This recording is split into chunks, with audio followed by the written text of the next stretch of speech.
नमस्कार मंडळी.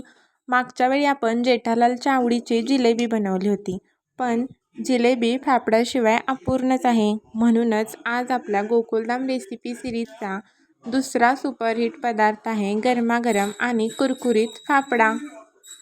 चला तर मग बनवूया फाफडा. सर्वात आधी घ्या बेसन, त्यात टाका चिमूटभर हळद, नंतर टाका ओवा आणि ओवा असा हातावर चोळून टाका. स्वाद मस्त येतो. चवीनुसार मीठ आणि थोडेसे तेल. आता पाणी घालून पीठ असं मळा, जास्त मऊ पण नाही आणि जास्त कडक पण नाही. आत्ता मात्र खरी कसरत आहे.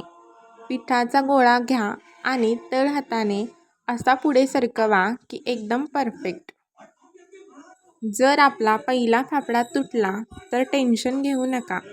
स्वतःला म्हणा, अरे जेठिया, हिम्मत नको हरू, दुसऱ्या तिसऱ्या प्रयत्नात जमून जाईल. आणि फाफड्यासाठी जास्त बारीक पीठ घ्यायचे नाही, थोडेसे किंचित रवाळ पीठ चालेल. माझे पीठ जास्तच बारीक होते त्यामुळे लांब सडक फाफडे बनले नाहीत, पण तेवढे चालायचे. आता आपला कुरकुरीत आणि खमंग फाफडा तयार आहे. आता याला जिलेबी आणि तळलेल्या मिरचीसोबत फस्त करा. थँक्यू. बाय.